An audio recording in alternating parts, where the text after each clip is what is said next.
Welcome to Season 3 of Soccer Over Gotham, an NWSL podcast covering New Jersey, New York, Gotham FC. Hosted by Ruby Pinto and Gary Gibson.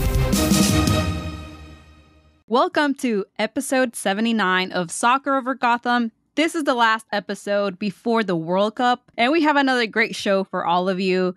Gary, what do we have in this episode? We got a lot. So we got 2 home games in a row without a rain delay. We're on a roll. Gotham takes care of business in a 2-1 victory against the Thorns. We say goodbye to a legend of the sport. Abby Smith is having an unreal season. Another save of the week. We're about to start the hashtag Abby for MVP campaign. No guests this week. We're starting to break early. Let's just get started. Ruby, how are you? I'm doing well. I've been having a little more sleep than usual, so that's good. So I'm energetic today.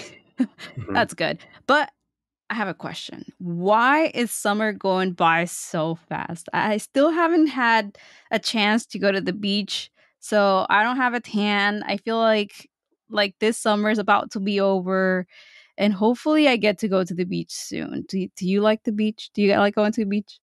I do like going to the beach. I just haven't been in so you're long. Far. I know I'm far now, but I think there's got to be a beach near me at some point. You know, when the summer of Gary hits, it's going to be back to the beach for me. I enjoy it. I know. I love the beach. Haven't had time to go, but hopefully I'll go. If not, whatever. There's always next year, I guess. But Ruby, another week, another hashtag manifestation, a goal from a player who hasn't scored a goal yet. Stengel did it. And also, I want to point out that July 7th was National Black Women in Sports Day.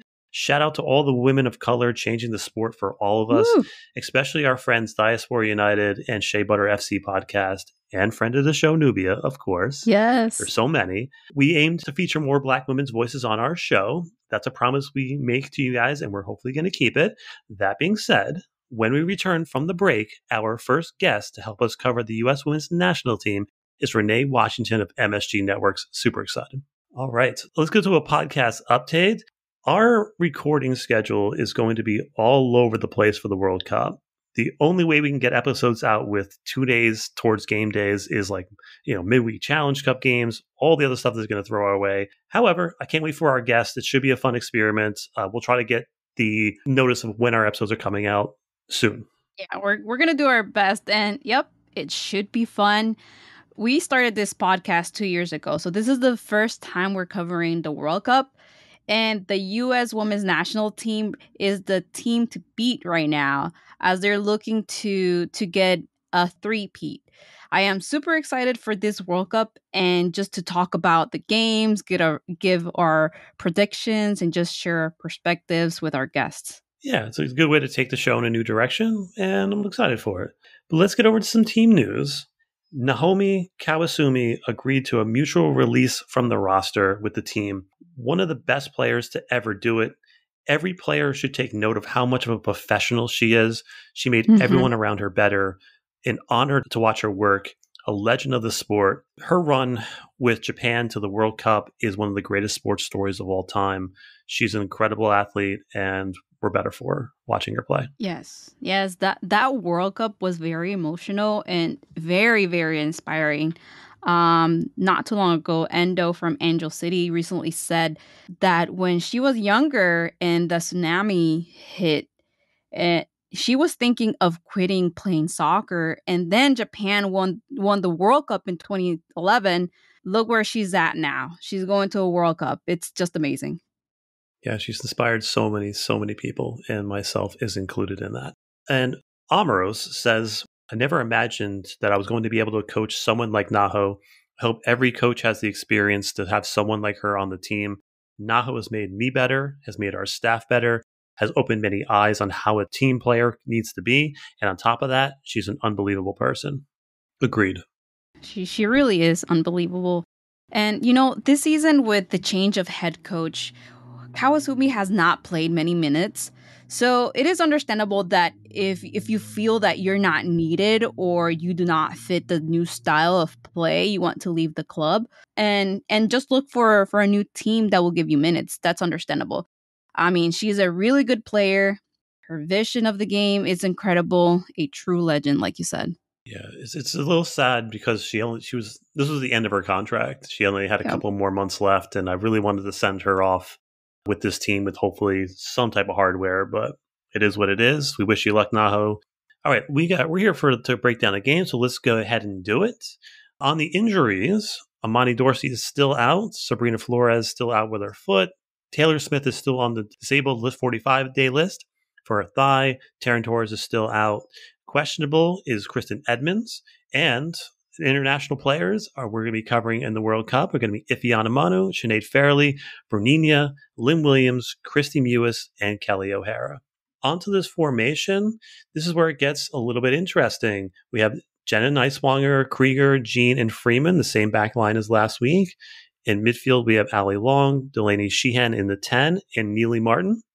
And across the front, we got Yasmin Ryan on one side, Purse on the other, and Katie Stengel makes her debut with this club. Your thoughts on this lineup, Ruby?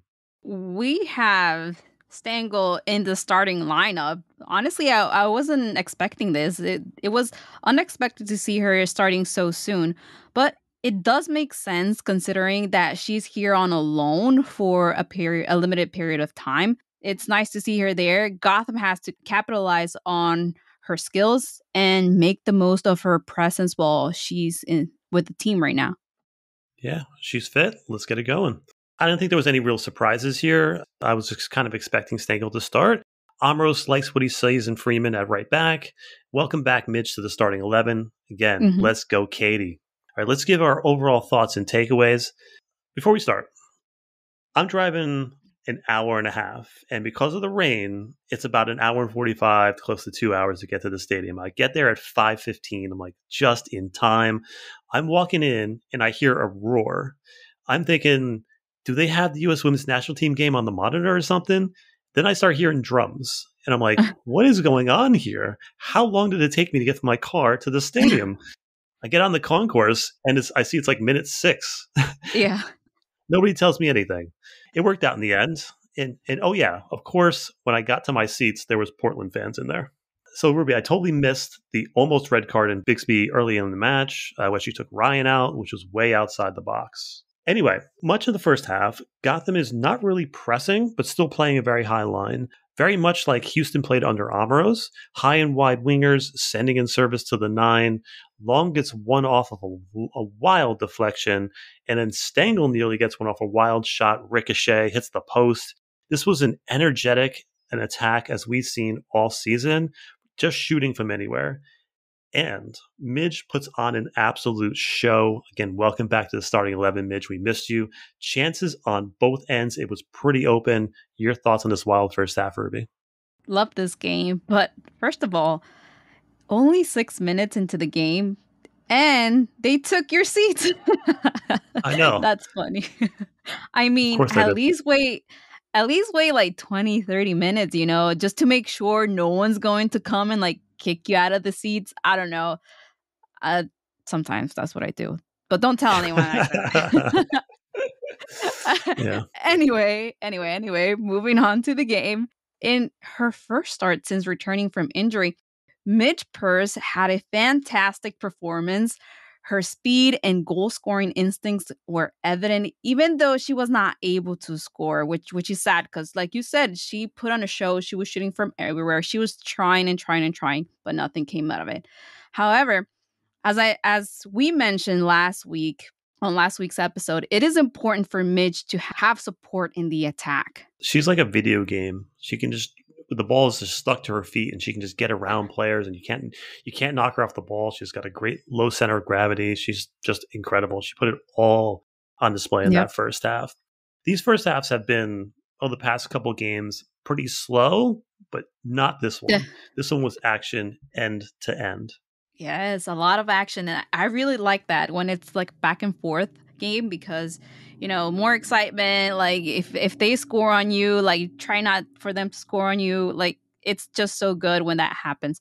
But while this team is really talented and has really talented individuals, I think the key lies in building a cohesive unit where the ball flows smoothly and the team collaborates to create those scoring opportunities. Yeah, I just want to point out one last thing about this first half. There was a complete miss by the refs not calling a handball on the Yeah. shot Ryan takes in stoppage time. It is in plain sight of the ref. I rewatched the game. He's looking directly at it. The ball clearly Hmm. starts going up and then sharply jumps back down. The defender's arm is clearly extended.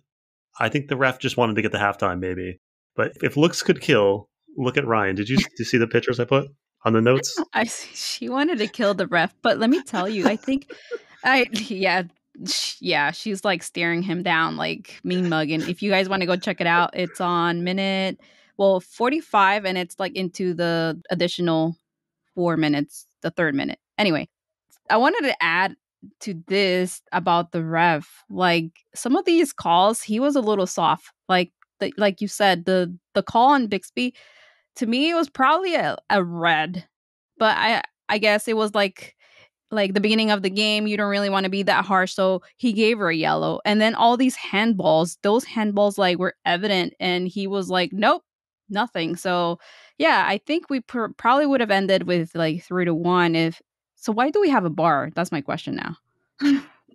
Yeah, in some ways it's helped. In some ways the refs rely too much on it. Yeah. Again, you know how I feel about refs. They're human. First of all, they're human. You always see them as like an obstacle you just have to overcome, like the field Yeah. conditions. And I always feel like as a player, even if a ref does make a call that changes the complexion of the game, and it was a 1 goal game, and the ref makes that call, and it goes against your team.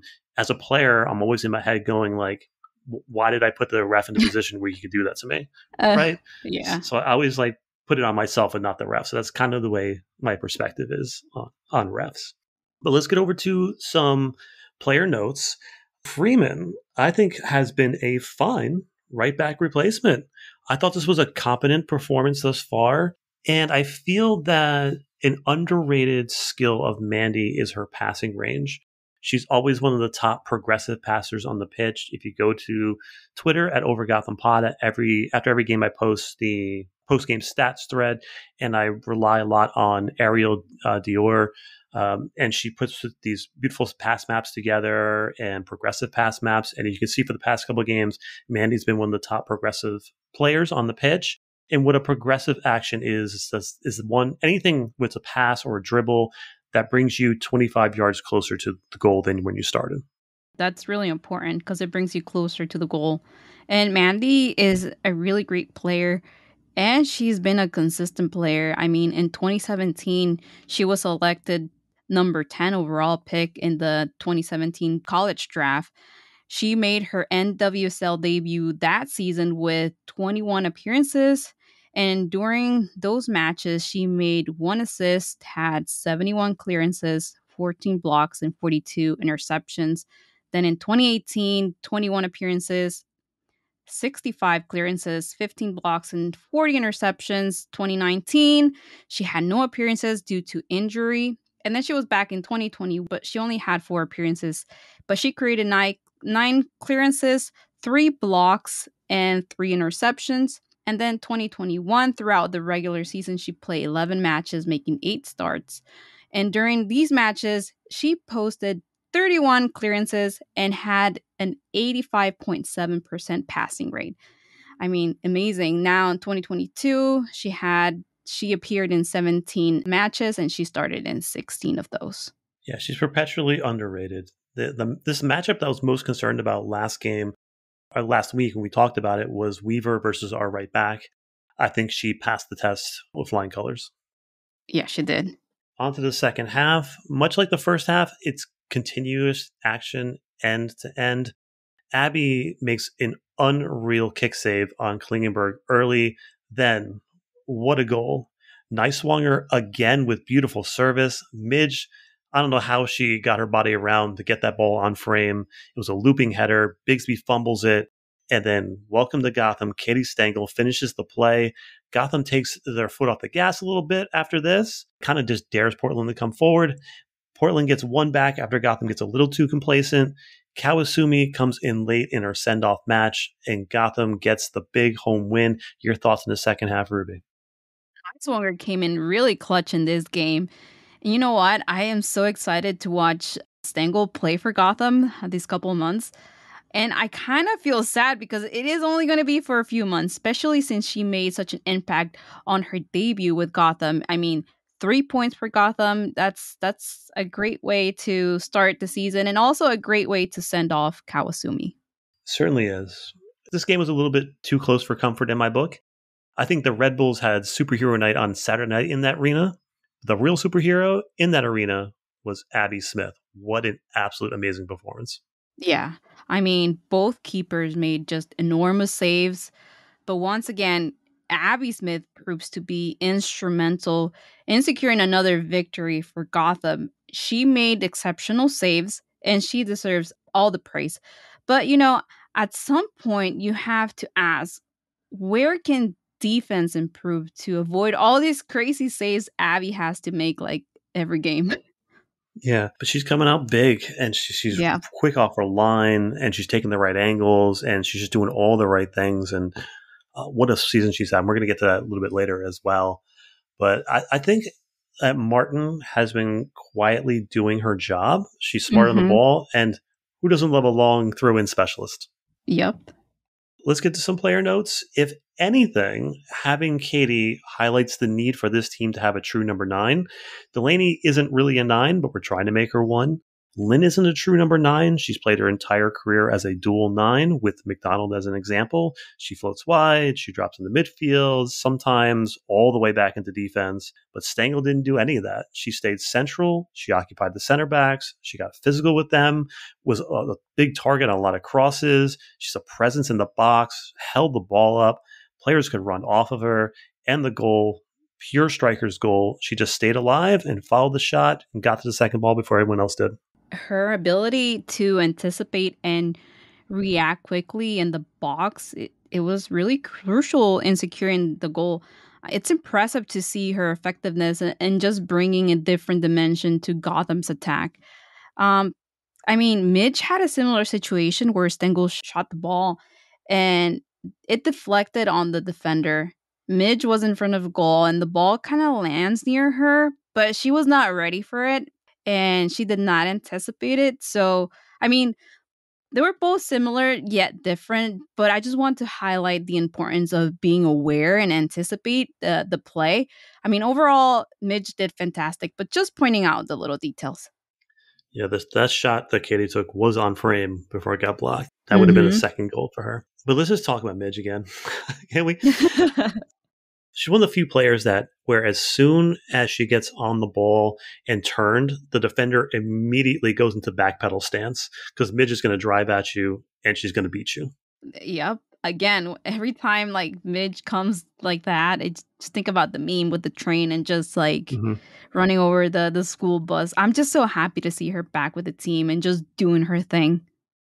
Special player. There are some things, Ruby, are as must-win games. This really wasn't one of them. However, if Gotham wanted to keep pace with the top of the table, you don't get many chances to play Portland without their national teamers. This was a big win. And if you look at the season in a holistic sense, it's definitely a big win. Absolutely. I mean, taking into account the season as a whole, like this victory holds great significance for Gotham. And it just showcases their ability to capitalize on opportunities that are presented by the absence of their national team players. You have to control what you can control. And Gotham is in Hmm. a great spot with so much momentum.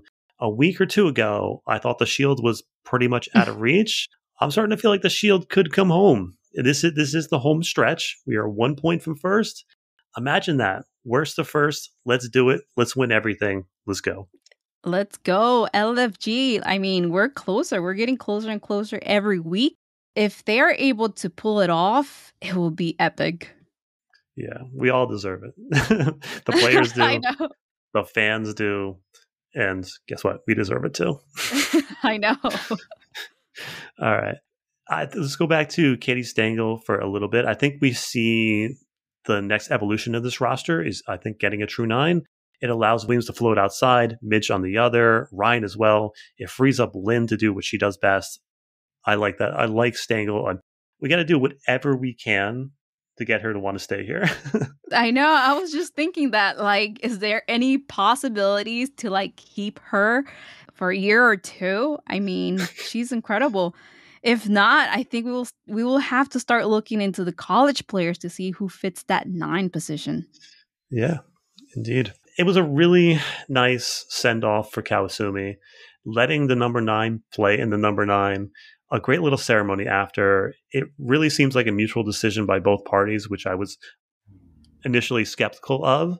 But Mhm. as always, hashtag once Gotham, always Gotham. Best of luck, Naho. You'll be missed.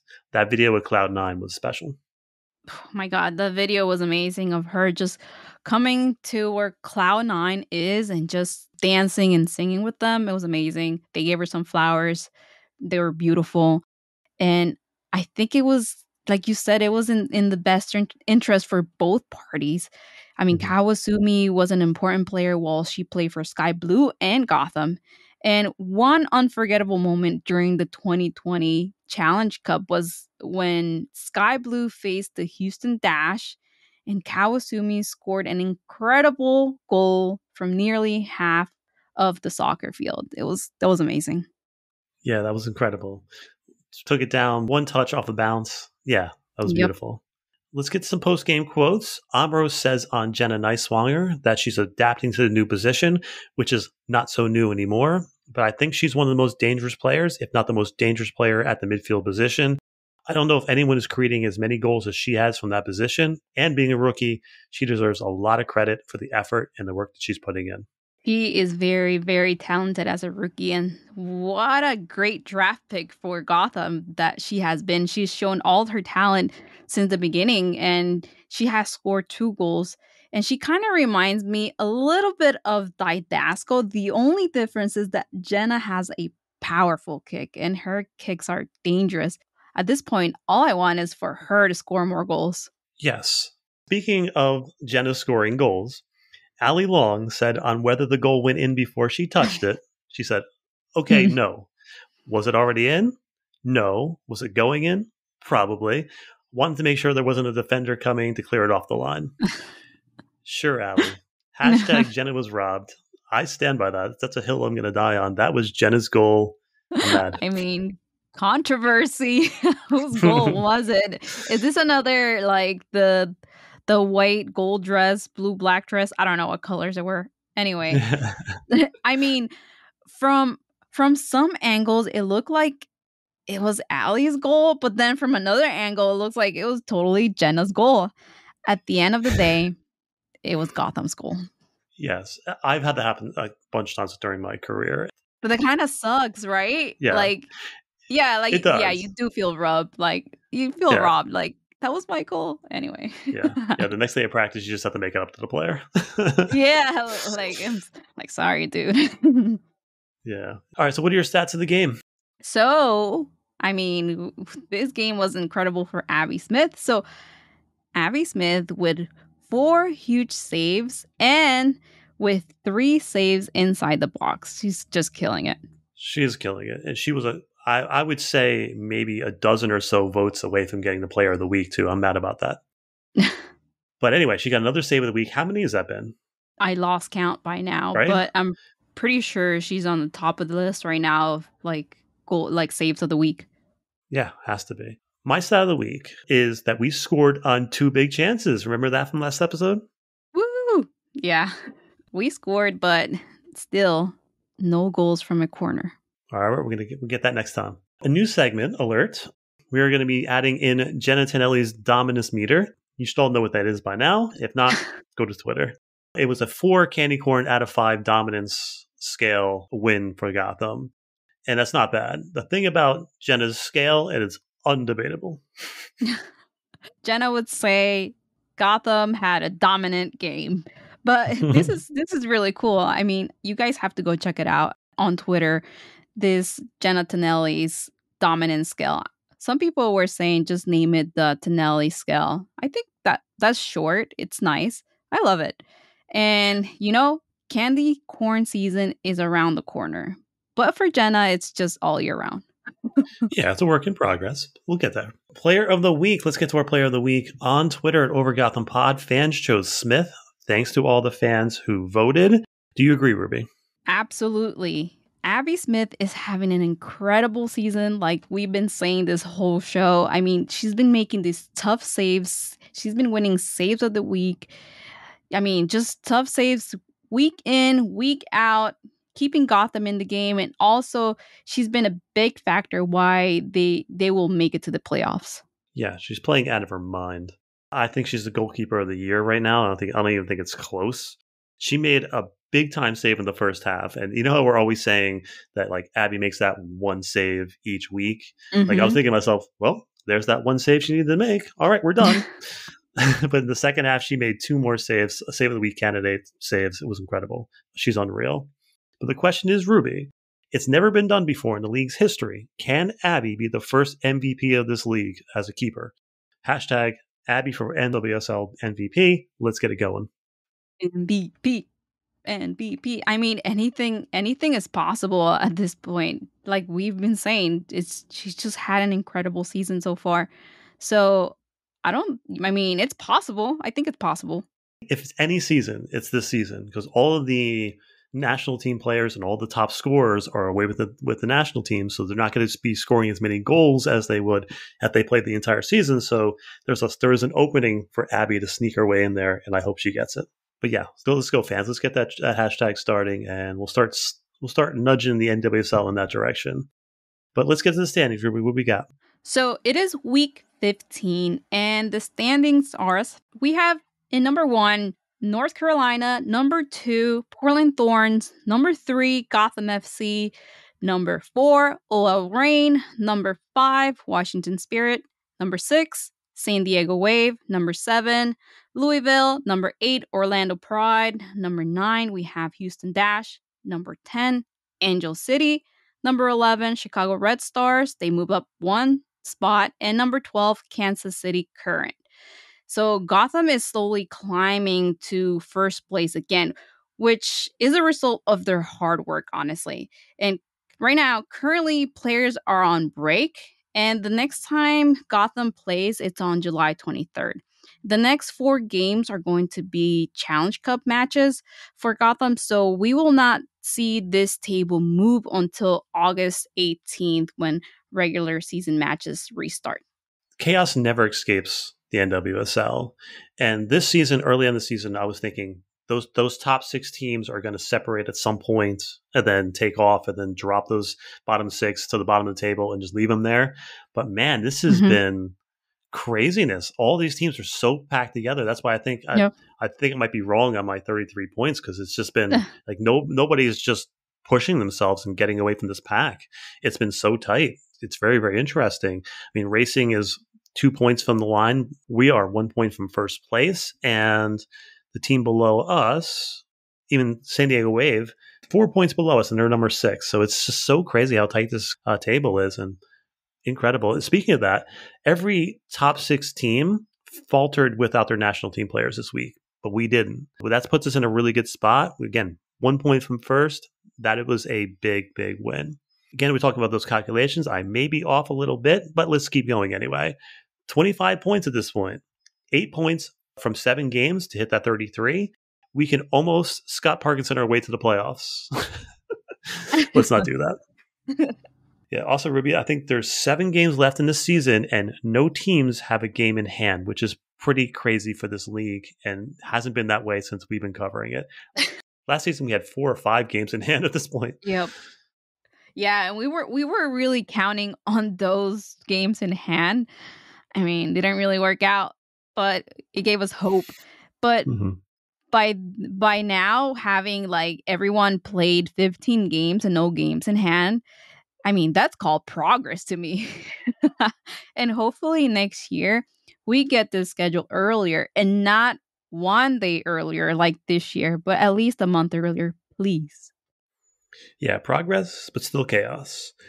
Next game for us is the 23rd against the Orlando Pride Challenge Cup. Hopefully, we get to play this one this time. Exactly. Hopefully, no rain delay. Hopefully, no smoke, nothing. Please let them play. Yes. All right, your thoughts on this matchup, Ruby?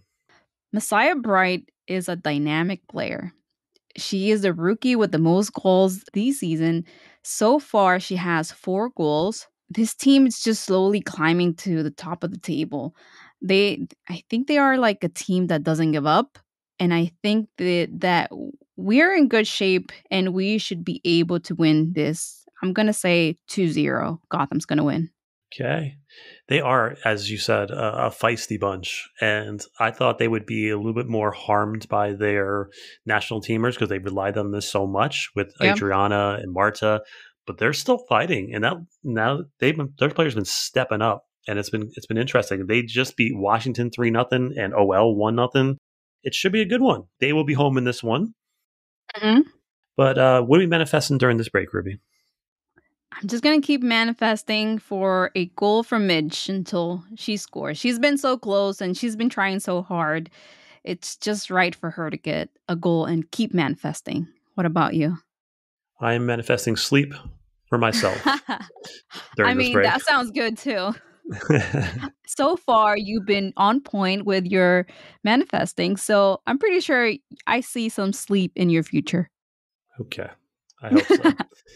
I've been doing some things that for my mental health that I haven't done in a while. Like I'm exercising a little bit more, putting my studies down a little bit, but I'm like I just have to I have to get back to what was making me happy before doing all Hmm. this stuff. And then I'm reading a book again. I used to read like 3 books a month on average Yeah. before college, and then now I haven't read any in like 2 years, and it's killing me. So I'm like 3 hours from finishing one book, which I'm really really enjoying, and I can't wait to knock that one out just so I can say I did that. Yeah, But yeah, that's really cool. And I'm actually really happy that you are taking care of yourself and trying to do the things that make you happy and be healthy. And funny that you mentioned that because myself too, I'm trying to get back on track. Last couple of months have been like a little bit of chaos, gain a little bit of weight. I'm like, I need to start walking. So I started walking and reading too. So I'm going to reread, I have it here, The Four Agreements. So I'm going to start that one again. It's a really great book. that book changed my life. Yeah. When I was going through a lot of stuff when I was a kid, that was one of the first books I found, and it just changed everything. And The Mastery of Love by him is amazing as well. Definitely Yeah. read that one next if Yeah, you haven't read it. this book makes you see life, the world and yourself in a different way that you never thought. And it's just really really good. Like it really makes you think. And pretty much for me it's like why am I being so hard on myself, you know? Like I just love that book. So I'm going to reread that book cuz it makes me happy. Yeah. It's basically like if you ever find yourself in a situation where you're having a bad time or you're upset or angry, essentially you're breaking one of those four agreements with yourself. Yep. That's So, right. yeah. Do you have any random thoughts before we go? Just join our book club. Just kidding. Should start a book club. All right. My random thought is I just want to thank all the fans who invested in our project. We aim to inform you, the listener, of up to date news and information surrounding Gotham FC and the NWSL. We also aim to arm you with so much information that you feel like you're an expert on this club and feel connected to this club, its players, and its supporter group Cloud9 by telling their stories. We can't do it alone. Our show relies on so many other people that I'm just indebted to and eternally grateful for. They know exactly who they are. Ultimately, this is a community project that involves your voice through fan polls and other interactions. We want you to feel like you're a part of this show, and we're always thinking of you guys and new ways to get you involved in the process. I always listen to your input, and I want this show to be something that you're proud of and is proud to share with others. Ultimately, we want to persuade our listeners and others to invest in this team and ultimately the growth of this sport. We want to help push forward the vision that we all have as fans of what this league can be. We want to enact change for the betterment of the players' health, safety, and their sanity. And then lastly, we hope to entertain you just for a little bit, to make you laugh, to turn your head off for a little bit. This project is a lot of fun for the both of us. We hope it is for you as well. Thanks for taking this ride with us. We will see you guys after the break. You ready for this break, Ruby? I'm ready. Let's go. Let's go.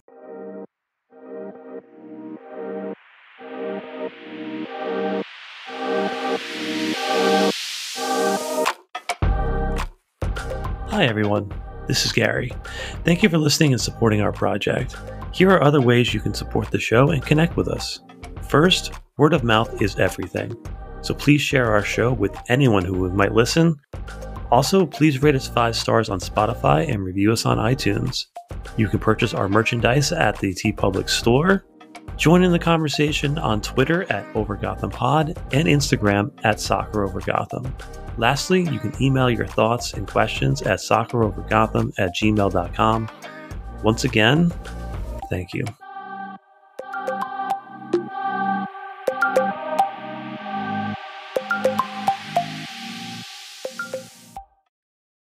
Let me start it over. Let me start it over.